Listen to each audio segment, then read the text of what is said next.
Salut à tous et bienvenue dans ce nouveau numéro de Paris c'est fête. Après toute une année passée ensemble dans Paris c'est fou, on se devait en cadeau de vous offrir des émissions inédites et exclusives.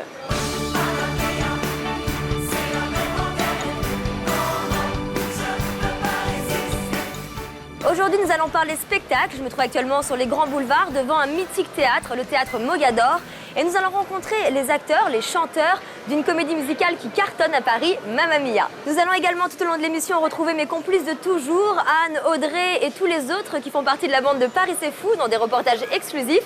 Mais je vous en dis pas plus, regardez plutôt le sommaire en images. Aujourd'hui, Paris c'est fête vous promet des kilomètres de bonne humeur.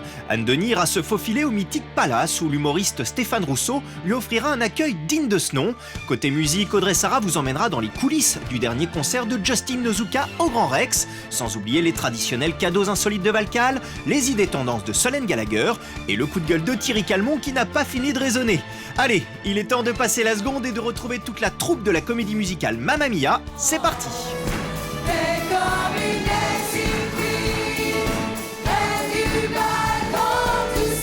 Claire et Jérôme, bonsoir. Merci beaucoup de me recevoir chez vous, si on peut dire ça comme ça. Ah mais oui, Sur Marie. on est très content. Très belle maison. Oui. On vient de l'acheter, on est très content. On l'a pas acheté joli, trop hein.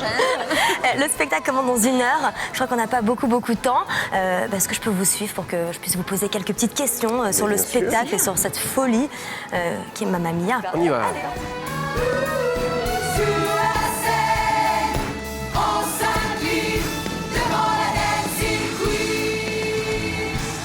Alors Claire, Jérôme, Mamma Mia, pour tous ceux qui ne connaîtraient pas encore ce spectacle, si c'est possible, c'est quand même le spectacle le plus vu de tous les temps, on peut le dire.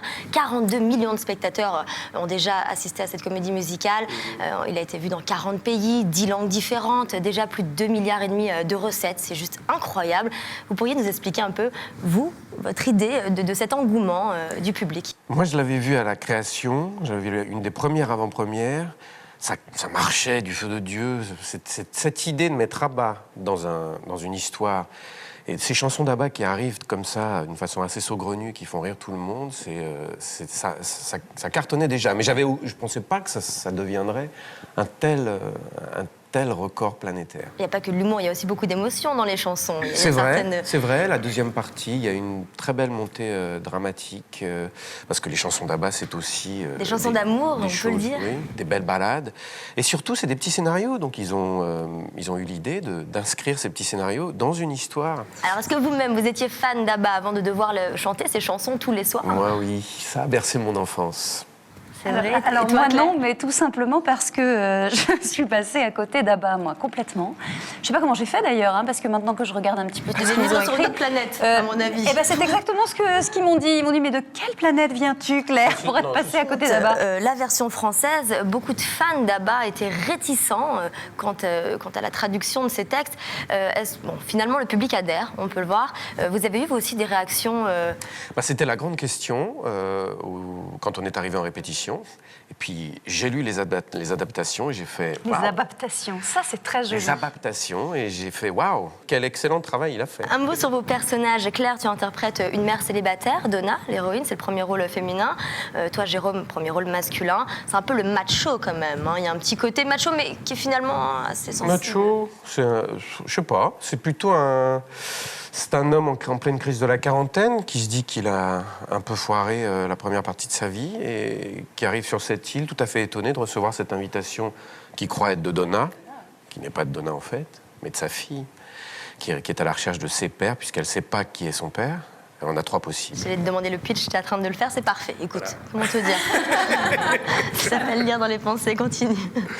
Non, mais c'est le personnage qui est un peu plus dramatique dans l'histoire. On a finalement avec Il y a un avec peu de Claire, toi dans ce personnage, dans ça. Oui, bien sûr.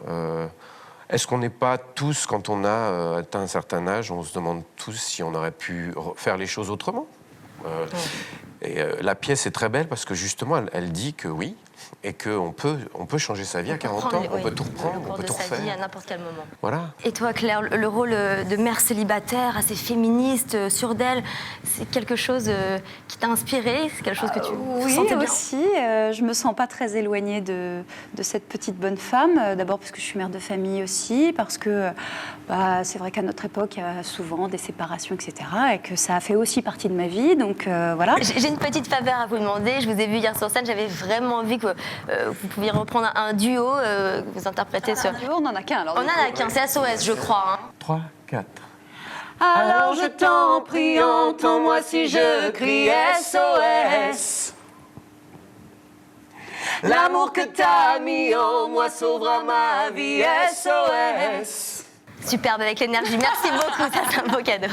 Claire et Jérôme, nous allons rester ensemble. Je crois même qu'on va se faufiler dans les coulisses avec toi, Jérôme, tout à l'heure.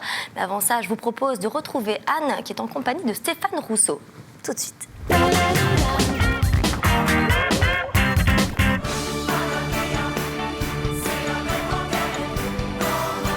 De retour au théâtre Mogador à l'occasion du superbe spectacle Mamma Mia, le spectacle qui bat tous les records. Déjà 120 000 places ont été vendues avant même la première du spectacle. Vraiment, c'est quelque chose d'incroyable. Claire, c'est la première fois que tu participes à une comédie musicale? Oui, c'est la première fois de cette ampleur-là. Puis en plus, je crois que tu arrives ici dans des conditions un peu particulières. On t'a appelé 3 semaines avant Oui, la 3 semaines première. avant Alors ça, la c'est juste première, ouais. incroyable parce que tu chantes, tu danses, il y a quand même beaucoup de chansons à apprendre, des chorégraphies. Comment as-tu fait, Claire? J'ai passé 3 semaines un petit peu particulières. Où tu n'as pas dormi. Où je n'ai pas dormi, ou en tout cas très peu. Est-ce que tu t'es inspirée du rôle de Meryl Streep? On sait que Mamma Mia a été un carton au cinéma, surtout aux États-Unis. Moi, j'ai une admiration sans borne pour cette comédienne. Je considère que je lui arrive difficilement à la cheville. Donc, Tu chantes mieux qu'elle, je peux te le dire, Claire, quand même. Alors, vos chansons. peut-être que je suis meilleure chanteuse qu'elle parce qu'elle n'est pas chanteuse. Elle s'est très très bien débrouillée dans le film, mais elle n'est pas chanteuse. Donc bon, là, d'accord, je veux bien. J'ai pas eu envie de me rapprocher de ce qu'elle a fait. Du coup, j'ai vu le film qu'une fois. Je l'ai vu quand on m'a appelée pour le casting. Je l'ai vu le soir même. Et 2 jours après, j'étais en audition. Et dans la soirée même de l'audition, j'étais prise. Alors, le metteur en scène, Philidia Yold, vous a laissé une certaine, à toi aussi particulièrement, comme tu as le premier rôle, une certaine liberté d'interprétation, où tu as été vraiment... Alors, on est mis dans des rails extrêmement précises. C'est Paul Garrington, qui était metteur en scène pour nous, en France, qui est anglais, qui a repris la mise en scène d'origine, effectivement, qui se joue partout dans le monde exactement de la même manière. Donc on nous a donné ce cadre absolument extrême, je dirais. Même pour les costumes. Tout est pareil. Claire, de parler de Mamma Mia, ça donne envie de regarder, de voir qu'est-ce que ça donne sur scène. On regarde tout de suite? Avec plaisir. C'est parti.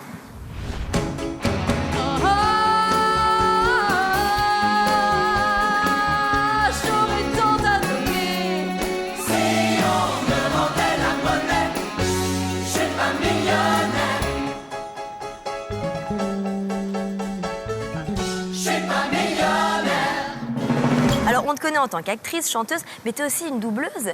Tu doubles les voix de Winona Ryder et aussi de Terry Hatcher dans Desperate Housewives. On en parlait souvent. Ne me demande pas de l'imiter, c'est ma voix. Exactement. Ça serait une question très intelligente. Est-ce que tu peux imiter Alors... Suzanne dans Desperate Housewives? On reconnaît, il y a des petits tons, mais c'est pas évident. Si je te dis par exemple, Mike, s'il te plaît, reviens, je t'en supplie. Voilà. Mais c'est parce que j'ai dit Mike. C'est énorme. Est-ce que tu peux nous donner des petits scoops, peut-être? Tu dois être en avant-première, toi, sur l'histoire, sur la prochaine saison. Non, je démarre dans 15 jours, la 7e saison. Je sais qu'il va y en avoir une 8e, puisqu'ils ont signé 2 saisons aux États-Unis. Donc nous, on devrait doubler les 2. C'est un exercice qui te plaît aussi de faire ça? J'adore. C'est un exercice. Tu t'es attachée à ce personnage? Le doublage, c'est l'école de la spontanéité et de la rapidité. C'est-à-dire, on te montre la scène une fois, et il faut que tu la joues derrière. Il faut que tu aies repéré la hauteur de voix, les ruptures, qu'est-ce qui s'est joué. Bon. Je te propose de m'emmener dans les coulisses. Je vais aller retrouver Jérôme. Avec plaisir. Et en attendant, je vous propose, vous, de retrouver la jolie petite Audrey, toujours sur les grands boulevards. À tout de suite. Et oui, nous sommes sur les grands boulevards, juste devant le Grand Rex, pour partir à la rencontre de Justin Nozuka.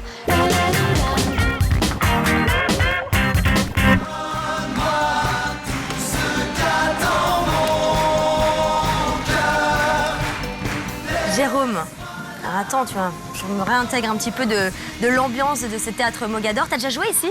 Oui, j'ai fait Les Misérables ici, en 91. 91, oh là là, ça me rajeunit pas tout ça. Il y a 19 ans, ça nous rajeunit pas tout ça. Mais venez, je vais vous faire visiter les coulisses. Avec plaisir, je te suis, telle une petite souris. Tout ça, c'est mes costumes. Écoute, ça c'est une veste. Hein. Ça, c'est mon costume d'Abba à la fin. Et puis ça, c'est tous mes petits costumes que j'ai avant. Tout est fait sur mesure, bien évidemment. Voilà.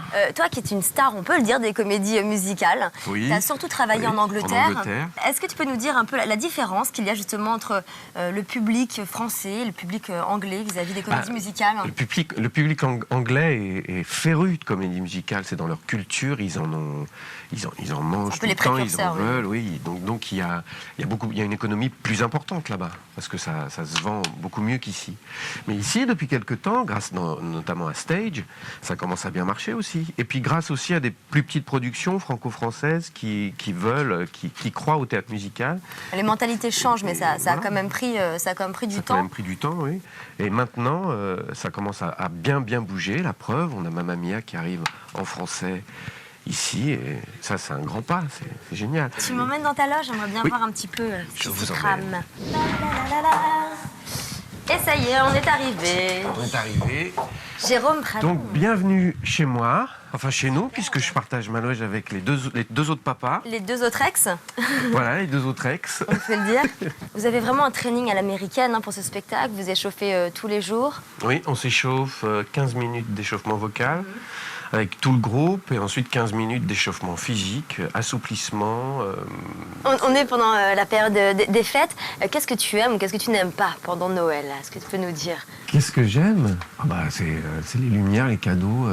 On redevient tous des enfants. Et puis, il y a cette atmosphère de fête, justement. Qu'est-ce que j'aime pas?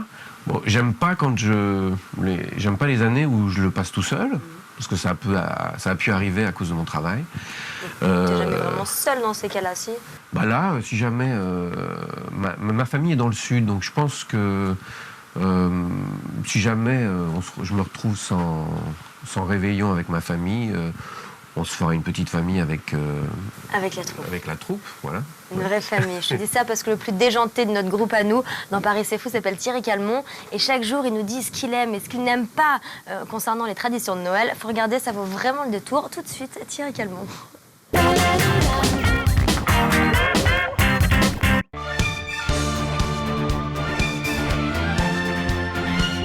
Paris c'est fête spécial Grand Boulevard, c'est déjà terminé. J'espère qu'avec cette émission, on vous aura donné envie de sortir, d'aller au théâtre, d'aller voir des spectacles. En tout cas, vous l'aurez compris, Mamma Mia, c'est la comédie musicale à ne surtout pas rater. Je vous donne rendez-vous très vite sur Énergie Paris pour d'autres Paris c'est fête extraordinaires.